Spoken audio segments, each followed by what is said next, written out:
కుమారుడైన భరతుడు ఇప్పుడు రాజు అవుతున్నాడు గనక అతన్ని రాజుగా మన్నించు అన్నది ఎంత బాగా చెప్పండి. అంటే అతడు రాజు అయినప్పుడు అతడు రాజు అని నువ్వు అంగీకరించు, అంతేగాని మా అబ్బాయి కూర్చోవలసిన సింహాసనం మీద నువ్వు కూర్చున్నావని మాటిగా అతని మనస్సును బాధ పెట్టకు, అతన్ని రాజుగా గౌరవించు అని కూడా చెప్పాడు. ఎంత ఔదార్యం అనేది చూడండి ఇక్కడ. ఇది చెప్పాడయ్యా మీ అబ్బాయి అనగానే కళ్ళ నీళ్ళు వచ్చేసే దశరథుడికి ఆ ఔదార్యం తలుచుకుంటూ ఉంటే. ఆ తర్వాత లక్ష్మణుడు ఏమన్నాడు అన్నాడు. కొంచెం మౌనం వహించి చెప్పాలి, మరి నొచ్చుకున్నా సత్యం చెప్పాల్సింది కనుక లక్ష్మణుడు ఏమన్నాడో చెప్తున్నాడు. అహం తావన్ మహారాజే పితృత్వం నోపలక్షయే భ్రాతా భర్తా చ బంధుశ్చ పితా చ మమ రాఘవ నహి తాతం న శత్రుఘ్నం న సుమిత్రాం పరం తపా ద్రష్టుమిచ్చేయమజ్జాహం స్వర్గం వాపి త్వయా వినా. ఎన్ని గొప్ప విశేషాలు చూడండి. అహం తావన్ మహారాజే, నాకు ఇంకా దశరథుడు పట్ల పితృభావమే లేదు. మరేమిటి చేస్తున్నామంటే భ్రాత భర్తా చ బంధుశ్చ పితా చ మమ రాఘవ, నా అన్న, నా ప్రభువు, నా బంధువు, నా తండ్రి, నా సర్వస్వం రాముడు అన్నాడండి. అక్కడ పరమ ఉపాసనా స్వరూపుడైన లక్ష్మణుని యొక్క దృఢత్వం అటువంటిది. ఇలా చెప్పాడు అని.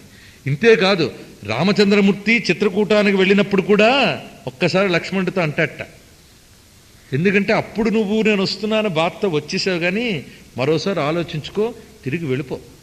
అక్కడ నీ తల్లి బాధపడుతుంటుంది, నీ తమ్ముడు వస్తాడు శత్రుఘ్నుడు, వాడు బాధపడచ్చు, ఇక తండ్రి బాధపడచ్చు.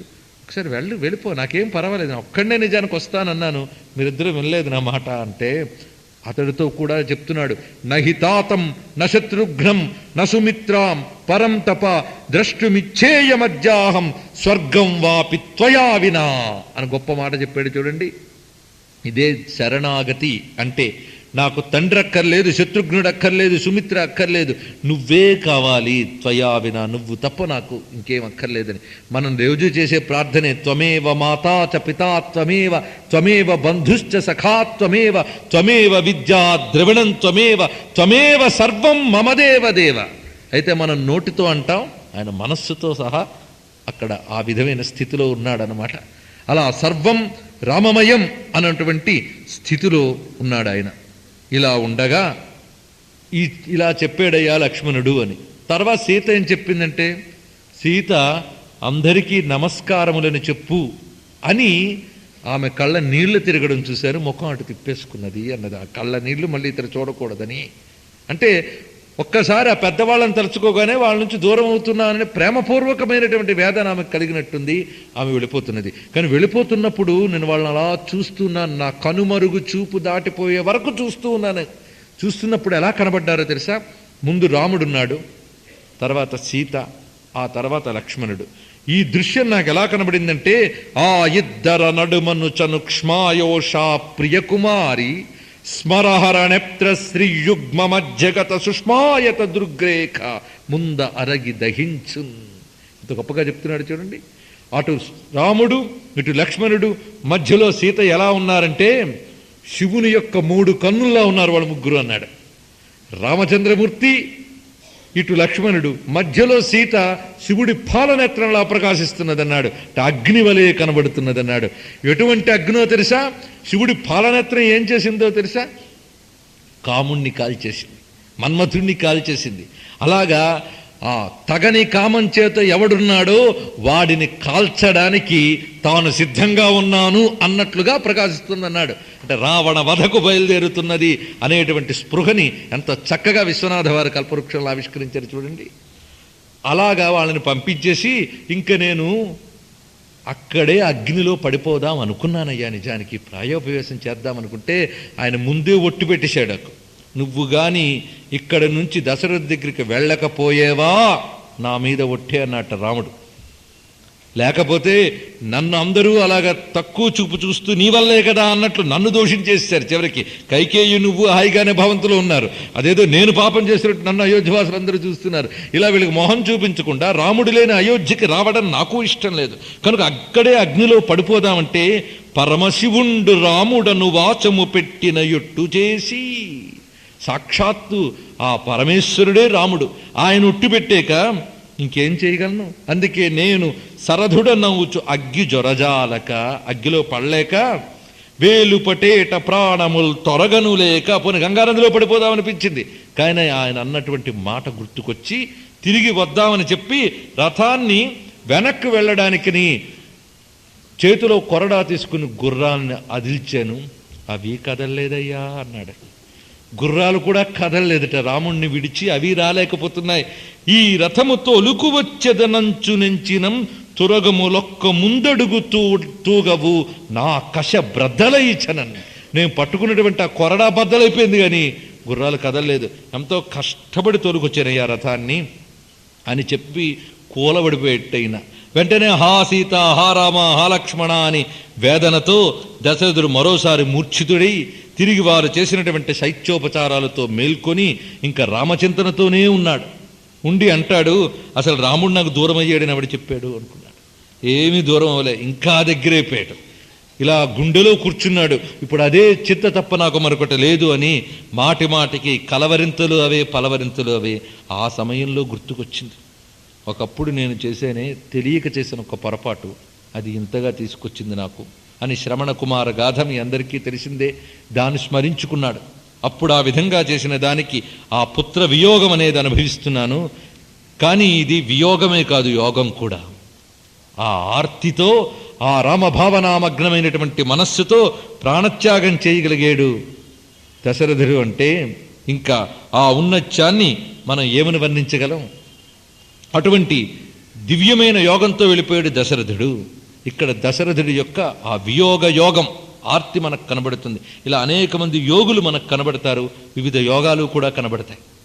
అటువంటి ఆర్తితో రామభావనామగ్న మానసుడై ఆయన ఒక విధమైన కైవల్యాన్నే పొందాడు దశరథుడు అని చెప్పవచ్చు. ఎప్పుడైతే దశరథుడు మరణించాడో వెంటనే అయోధ్య అంతా మరోమారు విషాదాకులమైపోయింది. అప్పుడు పైగా భరతుడు లేడు. ఈ స్థితిలో ఏమి చెయ్యాలి? రాజు లేకపోతే ఏం జరుగుతుంది? దాన్ని అరాచకత్వం అంటారు. అరాచకత్వం అనే మాట మనం వాడుతూ ఉంటాం.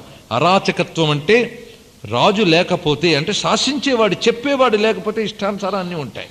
దానివల్ల ప్రకృతిలో అన్నిట్లో కూడా విపరీతాలు ఏర్పడుతూ ఉంటాయి. కనుక ధర్మాన్ని నిలిపి ప్రకృతిని ప్రజల్ని చక్కగా ఉంచవలసిన రాజు అనేవాడు లేడెప్పుడో వెంటనే దుష్టఘడియలు ప్రాప్తిస్తాయట. అప్పుడు కలిపురుషుడు అడుగు పెడదామనుకున్నట్ట అయోధ్యలో. చూడండి, గొప్ప రహస్యం ఇక్కడ చెప్తున్నాడు. అరాచకత్వం ఉంటే కలికి అవకాశం అంట. అసలు వాడి కాలం కాదు అది, త్రేత. వాడి కాలం హాయిగా ఇప్పుడు వచ్చింది మనకి. ఎంత విజృంభించి చక్కగా కనబడుతున్నాడో చూడండి. వాడు అడుగు పెడదామనుకున్నట్ట. వాడు అడుగు పెట్టాడా ఎన్ని కావాలంటే అన్ని చేయగలడు. కానీ ఆ సమయంలో ఆ కలిపురుషుణ్ణి ఆపినది ఎవరో తెలుసా? వశిష్ఠుని యొక్క తపోదండం ఆపిందిట కలిపురుషుణ్ణి. అంత గొప్ప విషయం చూడండి.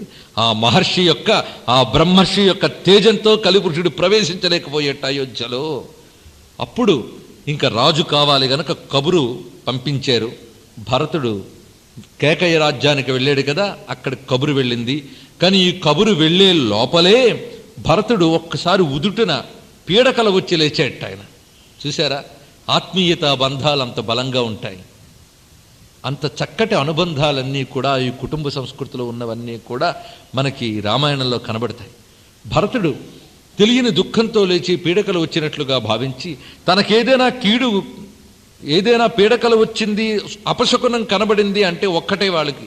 కీడు అంటే ఒక్కటే, తన స్వామికి ఏదైనా అయిందా అని భయం. అది ఎప్పుడూను. అంతేగాని తమకేదైనా అయిందా అనుకోవడం కాదు, తమ స్వామి గురించి అనుకోవడమే. తత్సుఖ సుఖిత్వం అంటారు భక్తిలో. అది తన స్వామి సుఖం తాను చూసుకుంటారు తప్ప తన గురించి తాను చూసుకోరు. ఒక కన్నప్ప ఉన్నాడు అనుకోండి, ఆయన ఎంత వేదన పడిపోయాడు, ఎందుకోసం? తన స్వామికి కన్ను కావాలని తప్ప తనకేదో కావాలని కాదు. అది భక్తిలో ఉండేటువంటిది. కనుక కీడు రామచంద్రమూర్తికి ఏమయ్యిందో, దశరథుడికి ఏమయ్యిందో అని వేదన పడ్డట. వెంటనే స్నేహితులు ఓదార్చట, ఏం కాదులేని, కాదు నేను తొందరగా బయలుదేరిపోతాను అనుకుంటూ ఉండగానే వశిష్ఠుడి నుంచి కబురు వచ్చింది. కానీ ఏమనంటే, నువ్వు రావాలి ఇక్కడికి తొందరగా, అంతేగాని విషయం ఏం చెప్పలేదు వాళ్ళు. బయలుదేరి వచ్చాడు భరతుడు, శత్రుఘ్న సహితుడే. తిన్నగా కైకేయి వద్దకు వెళ్ళి, ఏమిటి అయోధ్యలో అంతా ఒక దుఃఖమయమైన వాతావరణం కనబడుతుంది, నువ్వు చూసినా దుఃఖంగానే కనబడుతున్నావు, ఏం జరిగింది, నాన్నగారు ఎక్కడా, అన్నయ్య ఎక్కడా అని అడిగితే, ఇంకా నాన్నగారు లేరు నాయన, అన్నయ్య ఇలా నేనే కోరుకున్నాను, నువ్వు పట్టాభిషేకం కావాలని, అన్నగారు అరణ్యాలకు వెళ్ళాలని ఈ మాట చెప్పిన వెంటనే భరతుడి యొక్క ప్రతిస్పందన ఎలా ఉంటుందో మనం ఊహించవచ్చు.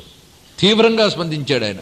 పైగా భరతుడు వచ్చే వరకు ఉన్న సమయం వరకు కూడా ఆ మృతదేహాన్ని ఎలా భద్రపరిచారో కూడా చెప్పారు. ద్రోణిక ఒకటి తయారు చేసి ఒక విధమైనటువంటి రసాయన ప్రక్రియతో ఒక తైలం చేసి ఆ తైలం పూసాడు దశరథుడికి. అంటే ఎంత సాంకేతికమైన ఒక ప్రగతి ఆ కాలంలో ఉండేదనేది తెలుస్తుంది. ఆ విధంగా దేహాన్ని భద్రపరిచి ఉంచారు. ఇక్కడి తల్లి ఈ విధంగా చెప్పిన వెంటనే కోపగించుకుని అతడు అన్న మాటలు ఎంత పరుషంగా అంటాడు.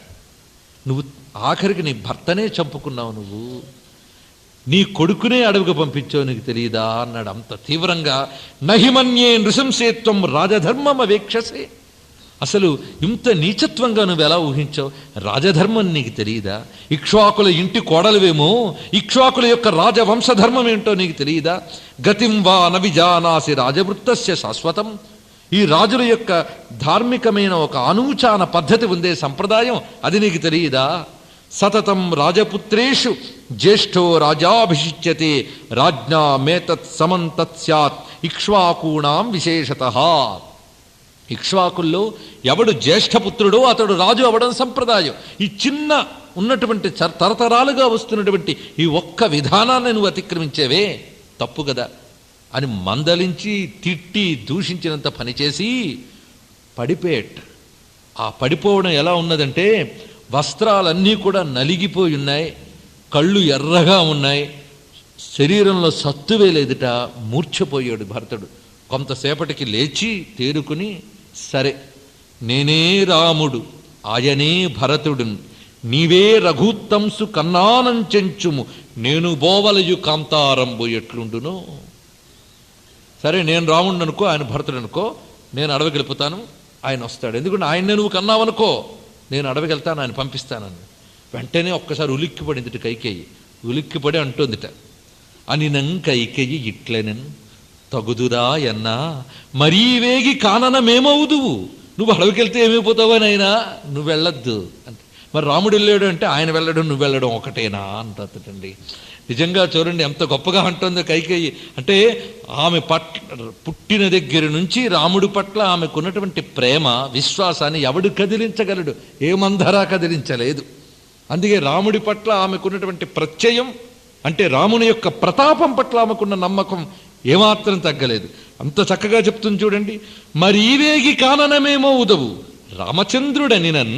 మరి రామచంద్రుడా అంటే ఆయన బ్రద్ధాంశు తేజో వినూతన నారాయణమూర్తి శాసిత సమస్త ప్రాణి నీవేగుట అతని దేవు ఏగుట ఒక్కట భయసమగ్రం భయని మాటలు. రాముడెవడయ్యా? ఆయన తలంచుకుంటేనా, ఆయన తేజస్సు చూస్తేనే తెలుస్తుంది ఆ నారాయణమూర్తి అని. పైగా శాసిత సమస్త ప్రాణి, సమస్త ప్రాణికోటిని శాసించగలడు. లేకపోతే అయోధ్యలో గడ్డి పరక కూడా ఆయన లేకపోతే పచ్చదనాన్ని కోల్పోయిందంటే పంచభూతాలని శాసించే పరమేశ్వరుడు కాకపోతే ఎవడయ్యా రామచంద్రమూర్తి? కనుక అడవికి వెళ్ళినా ఆయనకు పర్వాలేదు, నువ్వో పాపం ఏమైపోతావో ఏమిటో అడవికి వెళితే అన్నదిటండి. ఈ మాటల్లో మర్మం కైకేయికి తెలియాలి, రాముడికి తెలియాలి, ఋషులకు తెలియాలి. పాపం దుఃఖాక్రాంతుడైన భరతుడికి ఏం తెలుస్తుంది? అతడి వేదన వేదనే అని. నేను నాకు శత్రువులు ఎవరూ లేరనుకున్నానమ్మా ఇంతకాలం, నాకు పెద్ద శత్రువు నువ్వే అన్నట్టు. అంత గొప్ప మాట చూడండి. మాతృరూపే మామిత్రే అమిత్రే, నాకు పరమశత్రువురాలువు నువ్వు. లేకపోతే ఏ శత్రువు నాకు చేయని ద్రోహాన్ని నువ్వు చేసావమ్మా. నా తండ్రిని నాకు లేకుండా చేశావు, నా తండ్రి కన్నా ప్రాణమైనటువంటి నా రాముణ్ణి నాకు లేకుండా చేశావు. చివరికి ఊరి వాళ్ళందరూ కూడా భరతుడు మంచి డ్రామా ప్లే చేసి, ఆయనేమో మేనమామ గారి ఇంట్లో ఉన్నట్టు నటింపజేసి తల్లి చేత తనకు పట్టం దొరికేలా అనుకున్నాడు అని అనుకునే అవకాశం లేదా? ఆలోచించు. నన్ను ఎక్కడా తల ఎత్తుకోవడానికి కూడా వీలు లేకుండా చేసిన పరమశత్రువురాలు నువ్వు, నువ్వు నాకు మిత్రురాలువేమిటి అని దుఃఖించేట. దుఃఖించిన తర్వాత వశిష్ఠాదుడు ఓదార్చి చేయవలసిన పని చెయ్యాలనైనా, దహన సంస్కారం జరగాలి రా అని తీసుకువెళ్ళి దశరథునికి దహన సంస్కారాలు పూర్తయ్యాయి. ఆ దుఃఖంతో అది గడిచిన కొద్ది రోజులకి ఆ భరతుడు ఒక ఉదయం వేళ లేవబోతూ ఉండగా వందిమాగధులు మంగళవాద్యాలు మ్రోగాయిట. ఒక్కసారి ఉలిక్కిపడి లేచాడు. ఎప్పుడు మ్రోగుతాయంటే రాజుల దగ్గర మోగుతాయి. ఆ రోజు మోగాయి. ఏడిచెట్ట వెంటనే. అంటే వీళ్ళు అప్పుడే నన్ను రాజు అనడం మొదలుపెట్టారా అని దుఃఖిస్తున్నాడు. వెంటనే ఆ దుఃఖంతో బయటకు వచ్చి తలదించుకున్నట్ట. వశిష్ఠుడు, ఇదిగోనయ్యా పట్టాభిషేక సామగ్రంతా సిద్ధంగా ఉంచాం, స్నానం చేసిరా, నీకు పట్టాభిషేకం చేయబోతున్నాం, మీ తండ్రి గారి ఆజ్ఞ అన్నాడు. వెంటనే ఆయన స్నానం చేసి వచ్చి ఆ పట్టాభిషేక ద్రవ్యాలన్నిటికీ ప్రదక్షిణ చేసి, నేను కూర్చోవట్లేదు సింహాసనంలో, నేను రాముణ్ణి చూడాలి, రాముణ్ణి చూసే వరకు నా మనస్సుకి శాంతి లేదు, రాముణ్ణి తీసుకువస్తాను, నేను ఇక్కడికి వెళుతున్నాను ఆయన దగ్గరికి, ఇప్పుడు వెళ్ళి రాముణ్ణి తీసుకువస్తాను, అప్పటి వరకు నా శాంతి లేదు అని ఆ పట్టాభిషేక ద్రవ్యాలన్నిటికీ కూడా ప్రదక్షిణ చేసి వెంటనే భటులని అందరినీ పిలిపించి ఈ కోట మొదలుకొని గంగా తీరం వరకు ఉన్నటువంటి మార్గం అంతా కూడా అందంగా చదును చేసి కల్లాపి జల్లి రత్నాల ముగ్గులు వేసి కంబళి పరచి ఆ పైన పందిళ్లు వేయండి, నా రామచంద్రమూర్తిని తీసుకొస్తాను, ఆ వస్తున్నప్పుడు ఆ స్వామి ఆ నగర వీధులు గుండా నడిచి రాజ్యం లోపలికి రావాలి అని ఆజ్ఞాపించాడు. నిమిషాల మీద పనులన్నీ జరిగిపోయాయి. ఎందుకంటే వాళ్ళు కూడా మహోత్సాహంగా వెంటనే సిద్ధపడి అవన్నీ ఏర్పాటు చేసి వేశారు. ఇప్పుడు అయోధ్యలో మళ్ళీ ఆశలు చిగురిస్తున్నాయి. భరతుడు వెళుతూ ఉంటే భరతుడు అప్పుడు చెప్తున్నాడు, రామమేవాను గచ్చామి సరాజాద్యుపదాంబరః త్రయాణామపి లోకానాం రాఘవో రాజ్యమర్హతి. భరతుడు కూడా ఎంత చక్కగా చెప్తున్నాడు చూడండి. రాజ్యం అంటూ పాలించాలంటే రాముడే పాలించాలి కానీ నేను కాదు, నేను దీనికి తగను. ఒక్క అయోధ్యకే కాదయ్యా, త్రయాణామపి లోకానాం రాఘవో రాజ్యమర్హతి, ముల్లోకాలని పాలించేవాడు రాముడొక్కడే, ఆయన తప్ప ముల్లోకాలను ఎవడూ పాలించలేడు. అంటే త్రిలోకాలకి సర్వలోకాలకి అధిపతి అయిన నారాయణుడే రాముడు అని చెప్తున్నాడు భరతుడు. ఇలా వాల్మీకి అడుగడుగునా రాముడు నారాయణుడని స్ఫురింపజేస్తూ ఉంటాడండి. ఎందుకంటే రాముడు అలాగ చెప్పొద్దనే అంటాడు. ఎందుకంటే తాను నరుడిగా చేసిన ఆదర్శం ప్రజలకు చెప్పాలనుకుంటాడు. నరుడు ఇలా ఉండాలని చెప్పడానికి వచ్చిన నారాయణుడు రాముడు గనక బాగా గుర్తుపెట్టుకోండి ఈ వాక్యం. నరుడు ఇలా ఉండాలని చెప్పడానికి వచ్చిన నారాయణుడు, అంతేగాని ఒట్టి నరుడు కాదు, ఒట్టి నారాయణుడు కాదు. ఈ రెండిటి సమన్వయం తెలియాలి. అక్కడ ఉన్నటువంటి జీవులందరికీ ఆ రాముడి పట్ల ఉన్నటువంటి అవ్యాజమైన ప్రేమతో యశోదకి కృష్ణుడు విష్ణువని తెలియకపోవచ్చు, కానీ కృష్ణుడు తనవాడే అనుకుని చూపించిన ప్రేమ ఆమెకు మోక్షాన్ని ఇచ్చింది. గోపికలందరికీ కూడా కృష్ణుడు నారాయణుడని తెలియకపోవచ్చు, కానీ కృష్ణుడే తమ సర్వస్వం అని అర్పించారు గనక వారు మోక్షం పొందారు. అలాగే వీళ్ళు కూడా. కానీ వాళ్ళు ఆడుతున్న మాటల్లో అడుగడుగునా నారాయణుడు నారాయణుడు అని చెప్తూనే ఉన్నారు. ఎందుకంటే ఇక్కడ ఒక రహస్యం మీరు తెలుసుకోవాలి. ఒక మాట వచ్చింది అంటే దేహ సంస్కారం జీవ సంస్కారం అని రెండింటితో కూడుకుంటుంది మాట ఎప్పుడూ కూడా. బాగా ఆలోచించండి ఈ విషయం. దేహ సంస్కారం అంటే దేహానికి పరిచయం ఉన్న విషయం, కంటితో చూస్తాం, బుద్ధితో వింటాం, ఇది దేహం. అలాగే జీవుడు ఉంటాడు. ఈ జీవుడు ఎన్నో ఏళ్ళు ఆ పరమాత్మ కోసం తప్పించిపోయే జీవుడు, ఆయన సాయుధ్యం కోసం తప్పించిపోయే జీవులు, అలాంటి వాళ్ళే భక్తులుగా పుడతారు. ఆ జీవుడికి నారాయణుడని తెలుస్తుంది, ఈ శరీరానికి మాత్రం ఈ నరుడనే తెలియచ్చు. కానీ ఆ లోపల మనస్సుకు మాత్రం ఆ ప్రేమ ఉండిపోతుంది. ఆ ప్రేమతో వాడు నరుడిని ప్రేమిస్తున్నప్పటికీ జీవుడికి మాత్రం నారాయణుడని తెలుస్తుంటుంది. కనుక ఆడిన మాటలో తెలియకుండానే నారాయణ తత్వం కనబడుతూ ఉంటుందన్నమాట. ఇలా మాట్లాడడం రావణాసురుడు కూడా ఇలాగే మాట్లాడతాడు. మీరు గమనిస్తే ఆ ఘట్టం వచ్చినప్పుడు అక్కడ చెప్తానది. ఎందుకంటే రావణాసురుడు జీవుడు కూడా వైకుంఠవాసి కనుక వాడి మాటలో కూడా నారాయణ స్పృహ ఉంటుంది. అది ఎలాగో తర్వాత తెలుసుకుందాం. ఇక్కడ త్రయాణామపి లోకానాం రాఘవో రాజ్యమర్హతి అనడంలో ముల్లోకాల్ని కూడా పాలించగలిగేవాడు మా స్వామి.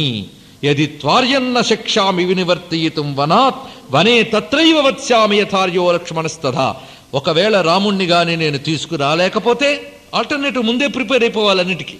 రాముడు రానన్నాడు అనుకో, ఏం చేస్తావు? తప్పిస్తాను. ఎంత చేసినా రాలేదనుకో, ఏం చేస్తావు? లక్ష్మణుడిలాగే నేను కూడా అడవిలోనే ఉండిపోతాను అని. ఇవన్నీ తర్వాత ముందు రాముణ్ణి చూడాలి. రాముణ్ణి చూసే వరకు నా మనస్సుకు శాంతి లేదు. ఎలా తెలుసా? యావన్న చంద్ర సంకాసం తత్ ద్రక్ష్యామి శుభాననం భ్రాతు పద్మ విశాలాక్షం నమే శాంతిర్భవిష్యతి. చంద్రుని వలె ప్రకాశిస్తున్నటువంటి శుభాననుడు, శుభంకరమైన మంగళకరమైన ముఖము కలిగినటువంటి రామచంద్రమూర్తిని దర్శించే వరకు నా మనస్సుకు శాంతి ఉండదు. రాముని ముఖంట శుభాననంట, మంగళకరమైన ముఖం. అంటే రాముని ముఖాన్ని చూస్తే శుభాలు కలుగుతాయి. ఆ ముఖాన్ని ధ్యానిస్తే శుభాలు కలుగుతాయన్నమాట. అలాంటి శుభంకరమైనటువంటి రామవదనాన్ని చూసే వరకు నాకు శాంతి ఉండదు. మళ్ళీ చెప్తున్నాడు, ఈ నమే శాంతిర్భవిష్యతి అనేది మకుటంగా కొన్ని శ్లోకాలు రాస్తాడు వాల్మీకి. ఆ ఆర్తిని ఎంత అందంగా ఇస్తున్నాడో చూడండి. యావన్న చరణౌ భ్రాతు పార్థివ వ్యంజనాన్వితే శిరసా ప్రణమిష్యామి నమే శాంతిర్భవిష్యతి. కేవలం ఒక ప్రాకృత మానవునిలా కనబడుతున్నటువంటి ఆ నారాయణుని యొక్క దివ్య చరణాలని నా శిరస్సుతో తాకి నమస్కరించే వరకు నాకు శాంతి ఉండదు. ముందు దర్శనం, తర్వాత శిరసా నమస్కారం, ఆ తర్వాత యావన్న రాజ్యే రాజ్యార్హ పితృపైతామహే స్థిత అభిషిక్తో జలక్లిన్నో నమే శాంతిర్భవిష్యతి. తిరిగి ఆ రామచంద్రమూర్తిని తీసుకొచ్చి ఈ సింహాసనం మీద కూర్చోపెట్టి అభిషేకం, పట్టాభిషేకం చేసే వరకు నాకు శాంతి ఉండదు అని చెప్తున్నాడు. చెప్పి ప్రతిజ్ఞ పట్టాడు, నేను రామచంద్రమూర్తిని తీసుకువస్తాను అని చెప్పి బయలుదేరాడు. పైగా ఆయన వెళ్ళేటప్పుడు సమస్తములైన అయోధ్యలో ప్రధానులందరూ బయలుదేరారు ఆయనతో పాటు మళ్ళీ ఆ రాముడిని తీసుకురావడానికి. ఎందుకంటే ఈయన మాట వినకపోతే మనందరం కూడా చెప్దామని. అలా ఎందరు బయలుదేరారంటే ఇంచుమించు అయోధ్య మొత్తం ఖాళీ అయిపోయింది. ఇటు తల్లులు, వశిష్ఠుడు, ఇంకా జాబాలి మొదలైనటువంటి మహర్షులు, సామంతులు, పురోహితులు వీళ్ళందరూ కలిసి బయలుదేరారు. ఇటువే భరతుడు, శత్రుఘ్నుడు. అసలు ఆ శత్రుఘ్నుడి యొక్క భక్తి కూడా ఇక్కడ చూపిస్తారు. అతడు ఉగ్రంగా వెళ్ళి ముందు ఆ మందరిని ఈడ్చుకొస్తాట, గట్టిగా ఈడ్చుకొచ్చి ఆయన కొట్టడం మొదలు పెడతాడు. అప్పుడు కూడా భరతుడే ఆ రాముడి యొక్క ఏ ఔదార్యం ఆయనలో మేల్కొందే గాని వద్దొద్దు ఈమెనేమి అనద్దన్నట్ట అని వదిలివేశాడు. ఇలా శత్రుఘ్నుడు తన ప్రేమను ప్రకటిస్తాడు అక్కడ. ఇలా భరతుడు, శత్రుఘ్నుడు వీరందరూ కలిసి బయలుదేరి వెళుతున్నారు. ఒక పెద్ద మహాపటాలం బయలుదేరిందనమాట. బయలుదేరుతూ శృంగిబేరపురానికి వీళ్ళు చేరుకున్నారు. వెళ్ళాలంటే అక్కడికి చేరవలసిందే. అక్కడికి అది పొలిమేరల్లో ఉన్నటువంటి ఊరు కదా. అక్కడికి చేరేటప్పటికల్లా గుహుడు వాళ్ళందరూ మళ్ళీ యథాప్రకారం చారులు ఆ చెట్ల మించి చూసి గూడుతో చెప్పారట, భరతుడు పెద్ద సైన్యాన్ని తీసుకొస్తున్నాడు సుమా అని. అంటే అప్పుడు గుహుడు అనుమానించాడు వెంటనే. అసలు ఎంత దయనీయమైన పరిస్థితి చూడండి భరతుడిది, ఎంత జాలిపడవలసిన పరిస్థితి. అందరూ అనుమానించడమే భరతుడిని.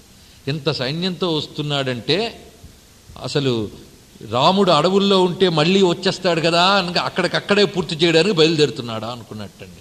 అంత ఘోరమైన చూడండి.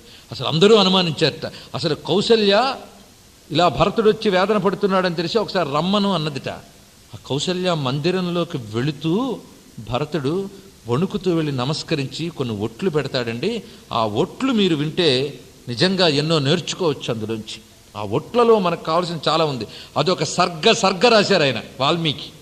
కానీ అన్నీ చెప్తే మనకు సమయం చాలదు కనుక కొన్ని ముఖ్యమైనవి తెలుసుకోవాలి.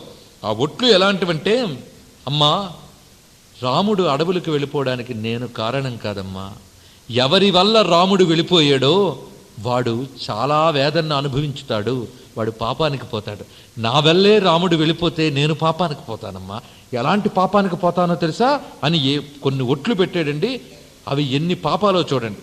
పాయసం కృసరం ఛాగం వృధా స్వగ్నౌతు నిర్ఘృణ గురుంశ్చాప్యవజానాతు యస్యార్యానుమతే గతః. పాయసం, అదేవిధంగా ఛాగము అంటే మేక మొదలైన వాటిని వృధాగా వండుకునేటటువంటి వాడు ఏ పాపానికి పోతాడో ఆ పాపానికి పోతాను అన్నాడు. దీనికి మహాభారతంలో కూడా భీష్ముడు చెప్తాడు మనకి. ఏమిటంటే పాయసం, అట్లు, గారెలు ఇవి సరదాగా ఏనాడు వండుకోకూడదట. దేవకార్యం కోసం వండుకోవాలట, దేవతలకి నివేదించుకోసమే. కనుక ఒకవేళ ఎప్పుడో యజ్ఞం కోసం ఒక ఛాగాన్ని, ఒక మేకని బలి ఇచ్చారంటే అది వేరే విషయం. దీని గురించి చాలా విషయాలు ఉన్నాయి.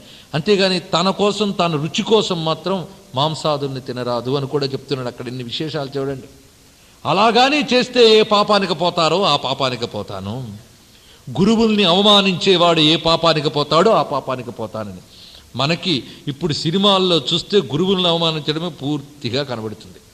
ఇప్పుడు ఈ మధ్య మనం వేలం వెర్రుగా చూస్తున్న సినిమాలన్నీ పరిశీలించండి. లెక్చరర్లని అవమానించడం, పిల్లలు అది ఫ్యాషన్గా చెప్పడం. ఆ లెక్చరర్లకు కూడా వ్యక్తిత్వాలు ఉండవు. ఇవన్నీ చూపిస్తూ ఉంటారు. ఏ దేశంలో? ఆచార్య దేవో భవ అని చెప్పారు మన దేశంలో. ఎంతకన్నా దౌర్భాగ్యం ఉందా? అది చూస్తూ ఊరుకుంటున్నాం మనం. ఎవడు ఖండిస్తున్నాడు చెప్పండి? ఈ పిల్లల్ని పంపిస్తున్నాం, చప్పట్లు కొట్టిస్తున్నాం, సినిమాలు చూస్తున్నాం. పోనీ సినిమాలు వెళ్లకుండా ఇళ్లలో కూర్చుందామంటే ఆ టీవీ సెట్లో అవే జోకులు, అవే కార్టూన్లు, అవి మహామహా వినోదాలు మనకి. ఇటువంటి దౌర్భాగ్య స్థితి. అలా గురువుని నిందిస్తే వాడు పోయే పాపానికి పోతానని చెప్తున్నాడండి. ఎంత పాపాలకు పోతారో ఆలోచించండి. మరి దేశం పాడైపోయింది, ఒళ్ళు పాడైపోతున్నాయి, బతుకులు బాగులేవంటే బాగుండక ఏమవుతాయి? ఇవి చేస్తున్న పాపాలు ఆలోచించుకోండి. ఎన్ని చెప్తున్నాడు చూడండి ఇక్కడ. గాశ్చ స్పృశతుపాదేన గురూన్ పరివదేత్ స్వయం పితరే ద్రుహేత సత్యంతం యస్యార్యోనుమతే గతః. ఆవుని కాలితో తన్నేవాడు పోయే పాపానికి పోతానన్నాడండి. అంటే గోవుని ఎంత పవిత్రంగా చూడాలో చెప్తున్నాడు చూడండి. గోవు, భూమి, వేదము, సూర్యుడు, వీళ్ళందరికీ వేదం ఒకటే శబ్దం వాడింది, గో అంటే. అంటే ఒక్క గోవుని మనం కొడితే భూమిని, సూర్యుడిని కూడా క్షోభ పెట్టిన వాళ్ళం అవుతాం. సూర్యుడి వల్ల బతుకుతున్నాం, భూమి మీద ఆధారపడి బతుకుతున్నాం. ఈ రెండిటికి క్షోభ పెట్టిన వాళ్ళం అవుతామంట. ఈ రహస్యం తెలిసిన ఋషులు చెప్తున్నారు, ఎక్కడ గో వధ జరుగుతుందో, గోవు రక్తం పడుతుందో అక్కడ భూమి ప్రకంపిస్తుంది అని చెప్పారు వేదాల్లో. అలాంటిది ఈ పుణ్యభూమిలో గోవుని పూజించడానికి అవకాశం లేదు. మనం కావాలంటే ఏవి ఇంట్లో ప్రవేశిస్తే పూజ దేవతాబింబాల్లో దేవతాశక్తులు పోతాయో వాటిని ఒళ్ళో పెట్టుకుని వాటికి చేతుల్లో అన్నాలు తినిపిస్తూ మనం కాలం గడుపుతూ ఉంటాం. ఇక్కడ శాస్త్రం చెప్తున్నాను చూడండి. శునక సూకర మార్జాల కుక్కుటములు అని శాస్త్రం చెప్పారు. శునకము, సూకరం పంది, మార్జాలము పిల్లి, కుక్కుటం కోడి, ఇవి కానీ ప్రవేశిస్తేట ఇంట్లో ఉన్నటువంటి దేవతా మందిరాల్లో బింబాల్లోంచి దేవతాశక్తి నిష్క్రమిస్తుంది. దేవాలయాల్లో కానీ ప్రవేశిస్తే తిరిగి సంప్రోక్షణ చేయాలి. అంటే అర్థం వాటిని అవమానించారని మీరు భావించవద్దు. నిజంగా సృష్టిలో అన్నిటినీ నమస్కరించమని చెప్పిన వాడు మళ్ళీ భారతీయుడే, మనకెవడో కొత్తగా చెప్పక్కర్లే. స్వభ్యశ్చ స్వపితిభ్యశ్చ వో నమో నమః అని రుద్రంలో చెప్పాడు. కుక్కకి నమస్కారం అన్నాడు. ఇంకంతకన్నా కావాల్సిందేముంది? కుక్కకి నమస్కారం అంటే అర్థం దానిలో ఉన్నటువంటి పరమేశ్వరుడికి నమస్కారం, దాని మర్యాద దానికి ఇవ్వాలి, దాని పాలన, దాని స్థానం దానికి ఎలా ఉండాలో అలా ఉండాలి. దేవకార్యాల దగ్గర వేరు, భగవంతుడు అంతా ఉండవచ్చు, కానీ దేవత మాత్రం అన్ని చోట్ల ఉండడు. మీరు ఇది బాగా గమనించండి. దేవత వేరు, భగవంతుడు వేరు. ఇలా చెప్తున్నారేంటి అండి అంటే నిజానికి భగవంతుడు దేవత ఒక్కటే కూడా. అయితే దేవతలు అనుగ్రహించడానికి వివిధ రూపాలు ధరించి ఉంటారు. భగవంతుడు సర్వవ్యాపకుడు. కష్టము, నష్టము, సుఖము ఏదొచ్చినా పర్వాలేదు అనుకునేవాడు ఒక్కడే దేవత సర్వవ్యాపకుడు అని అనాలి, ఇంకెవరూ కాదు. ఎందుకంటే భగవంతుడు సర్వవ్యాపకుడు అన్నప్పుడు అదే స్థితిలో నువ్వు ఉండగలిగినప్పుడు కష్టము సుఖము కూడా నీకు ఒకటే అవ్వాలి. కానీ మన కష్టం సుఖం తేడా తెలిసే, శుద్ధం అశుద్ధం తేడా తెలిసే, రుచుల్లో తేడా తెలిసే, శరీరాల్లో తేడా తెలిసే, ఇన్ని తేడాల్లో ఉన్నటువంటి మనం అంతా ఒకటే అనడానికి తగం. తెలుసుకుని సర్వవ్యాపకత్వం తెలియవలసిందే. దేని మర్యాద దానిదే. శాస్త్రంలో చెప్పారు, శునుచైవ స్వపాకేచ పండితా సమదర్శన అని. విద్యా వినయ సంపన్నో బ్రాహ్మణే గవిహస్తినే. ఇలాంటి గొప్ప గొప్ప వేదవాక్యాలని మనం తప్పు వ్యాఖ్యానం చెప్పుకుంటున్నాం. ఏనుగు కుక్క ఒకటే అన్నారు గనక, అన్నిట్లో ఒక్క దైవాన్నే దర్శించమని చెప్పారు గనక ఏనుగు కుక్క ఒక్కటే అనుకుంటే పర్వాలేదు. కానీ ఏనుక్కు పెట్టవలసిన తిండి తెచ్చి కుక్కకు పెట్టి, కుక్కకు పెట్టవలసిన తిండి ఏనుక్కు పెడతామా? కనుక ఉపాధిగతమైన మర్యాద ఒకటి ఉంటుంది. ఆ మర్యాదల్లో ఏంటంటే ఒక జీవుడు తన సంస్కారముల వల్ల కొన్ని దేహములు పొందుతాడు. ఒక జీవుడు తన సంస్కారముల వల్ల దేహాన్ని పొందుతాడు. ఆ సంస్కారపు వైబ్రేషన్స్ ఆ దేహం నుంచి వెదజల్లుతూ ఉంటాయి. కొన్ని వైబ్రేషన్స్ కొన్ని శక్తుల్ని జనరేట్ చేస్తాయి. అది మనకు తెలియకపోవచ్చు. మనం కూడా మనం చేసే తపస్సు బట్టి ఉంటాయి. కొందరు వ్యక్తుల నుంచి బ్యాడ్ వైబ్రేషన్స్ వస్తాయి. వాడు కానీ అక్కడ ఉన్నాడా ఆ పరిసర ప్రాంతాలన్నింటిలో ఎవడు చేరినా కలుషభావాలే వాడికి వస్తాయి. అదే ఒక తపస్సు ఉన్నాడనుకోండి, ఆ పరిసరాల్లో వస్తే చాలా సద్భావం ఉంటుంది. ఒక చిన్న కథ చెప్తారు ఇక్కడ.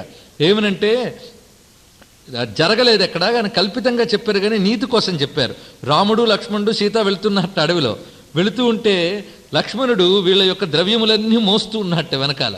ఒక చోటు వచ్చేటప్పటికల్లా వెంటనే ఏమిట్రామా మీవన్నీ నేను మొయ్యాలా, ఏం పంటును అనుకున్నావా అన్నట్ట. రాముడు చిరునవ్వు నవ్విస్తే నేనే మోస్తానన్నట్ట, తీసుకున్నట్ట. ఆ చోటు కొంత దాకా వెళితే అపచారం రావా నువ్వు మోస్తున్నావంటే తే అన్నట్టు ఇలా తీసుకున్నట్ట. అని ఇందాక నేనే అలా చేశాను కదా, అసలు ఎందుకు అలా చేశాను, ఎప్పుడు నాకు బుద్ధి అలా పుట్టదే అంటే, ఏం లేదయ్యా, అక్కడ అందరూ ఆ రాక్షసులు ఉండి తిని తాగి తిరిగినటువంటి నేల, ఆ చోటు ప్రభావం చేత నువ్వు అలా మాట్లాడవు, ఇంకేం లేదులే అని చెప్పేట. అంటే ఒక దుష్ప్రభావం కానీ ఏర్పడితే ఆ వైబ్రేషన్స్ గాల్లో కలిసి ఆ మనుషుల్లో చేరిపోతాయన్నమాట. అందుకే గుడ్ వైబ్రేషన్స్ తెచ్చుకోవాలి. ఇలాగ ఒక్కొక్క జంతువుల్లో కూడా వాటి వైబ్రేషన్స్ కొన్ని ఉంటాయి. మనం ఏమిటంటే అనంతమైన దేవతాశక్తిలో పాజిటివ్ అనే దాన్ని తెచ్చి ఒక చోట సెంటర్ చేసి వాడుకుంటాం. ఎలక్ట్రిసిటీ అంతా ఉన్నప్పటికీ కూడా ఒక చోట మనం స్వీకరించి దానికి స్విచ్ అని బల్బ్ అని పెట్టుకుంటాం. అంతా ఒకటే ఎలక్ట్రిసిటీ అని చెప్పేసి వైరింగ్ లేకుండా తీగలను పెడితే అంతా షాక్ కొడుతుంది. కనుక దాని మర్యాద దానికి. ఇవన్నీ సూక్ష్మమైనటువంటి విషయాలు. ఇవన్నీ చేస్తున్నాం. కానీ ఒక్క గోవుని పెంచుకుంటే ఆ పరిసరాలన్నీ దేవతాశక్తితో ఉంటాయని చెప్పారు. అలాంటిది గోవుని పెంచుకోగలిగే స్తోమత ఉండి కూడా చాలామంది ఆ పని చేయడం లేదు. పెద్ద పెద్ద భవంతులు కొడుతున్నారు, కానీ గోవుకు ఒక శాలంటూ నిర్మాణం చేస్తున్నారా? చేయండి, అది చెప్పడం ఇక్కడ. ఎందుకంటే భారతీయ సంస్కృతి బ్రతకాలి అంటే గోవిందా అని అంటున్న మనం ఆ గోవుల్ని, ఆ గోపాలకుడిని స్మరించే అర్హత మనకు ఉండాలంటే గోసేవ, గోరక్షణ అనేది చాలా ప్రధానం. అది చెప్పడానికి ఇందు నుంచి తీసుకుంటున్న విషయం ఇది. ఈ విధంగా మనకి సాధ్యం కాలేదనుకోండి, కనీసం ఒక ఉమ్మడిగా గోశాల నిర్మాణం చేసి గోవుల్ని పాలించి చేసి అదేనా చెయ్యవచ్చు. ఏదీ లేకపోతే 10 మంది కలిసి ఫ్లాట్స్ కట్టుకుంటున్నారే, అక్కడే గోవుకు ఒక శాల ఏర్పరిచి ఒక్క మనిషిని జీతంతో అపాయింట్ చేసి వాళ్ళందరూ కలిసి గోవును పోషించవచ్చు. ఇలాగ చెయ్యవచ్చు. లేదా గోశాలలకి విరాళాలు ఇవ్వవచ్చు. ఎలాగోలాగా ప్రతివాడు సాధ్యమైనంత గోసేవ చేసినప్పుడే గోవిందా అనడానికి అర్హుడవుతాడు. ఎంత దివ్యమైన దేశం చూడండి. అది ఇక్కడ చెప్పుకోవడం. అంతేగాని ఇలా చెప్పాం కదా ఇక నుంచి శునకాలని వాటిని తిట్టమని కొట్టమని కాదు. వాటి మర్యాదలు వాటికిచ్చి పాపం అవి దివ్యమైనటువంటివి. వాటి సృష్టిలో ప్రతిదీ గొప్పదే. ప్రతి ప్రాణికోటి పట్ల దయ చూపించవలసిందే. దయ అంటే అర్థం దేనికి ఏ మర్యాదతో చూడాలో ఆ మర్యాదతో చూడడం అనేటటువంటిది. ఇదిలా చూసి ఇంకొకటి చెప్తున్నాడు చూడండి, ఇంకా చాలా గొప్పగా. ఉభే సంధ్యే శయానస్య యత్ పాపం పరికల్ప్యతే తస్య పాపం భవేత్ తస్య యస్యార్యోనుమతే గతః. సూర్యుడు ఉదయించేటప్పుడు, సూర్యుడు అస్తమించేటప్పుడు ఎవడు నిద్రపోతున్నాడో వాడు ఏ పాపానికి పోతాడో ఆ పాపానికి పోతానంటున్నాడండి. ఎంత గొప్ప విషయం చూడండి. ఉభయ సంధ్యల్లో నిద్రపోయేవాడు ఏ పాపానికి పోతాడో ఆ పాపానికి పోతాడట. అంటే